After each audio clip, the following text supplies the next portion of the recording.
FD එකකින් අවුරුදු 5ටම 10%ක් දෙද්දී අද අපි කතාවේ කතානායකයා අවුරුදු 5ටම 230ක් දීලා තියෙන්නේ. අද අපි කතාවේ කතානායකයා තමයි ප්ලම් ගාඩන් හොටල් PLC එක.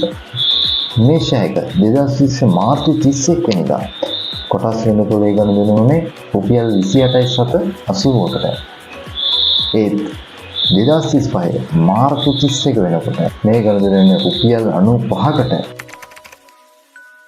මොකද අනේ නැත්තේ අවුරුදු 5ටම රිටර්න් එක 100ට 230යි. දැන් ඉතින් දොළ ගිහලා මේ ෂෙයා එක ගන්න නේද හැදුවේ. කොටසක් ගන්න කලින් ඔයිට වඩා ගොඩක් දේවල් බලන්න ඕනේ. ඉතින් මේ දේවල් මොනවද? ඒ දේවල් කොහොමද බලන්නේ කියලා ගොඩක් දේවල් තියෙනවා ඉගෙන ගන්න. ඉතින් මේ දේවල් ගැන දැනගන්න ඕන මෙන්න මේ නම්බරකට මැසේජ් එකක් දාන්නකොට ගොඩක් දේවල් දැනගන්න පුළුවන්. සහ මගේ YouTube, Facebook සහ TikTok මේ සෝෂල් මීඩියා තුන ෆලෝ කරලා තියාගන්න. මේ වගේ ලස්සන ශාමාගත වෙච්ච අලුත් හිතා ගන්න බැරි විදිහට ටිකක් කරගෙන තවත් වීඩියෝ එකකින් එන්න අතර ගිහින් යනවා තමයි. ජය වේවා.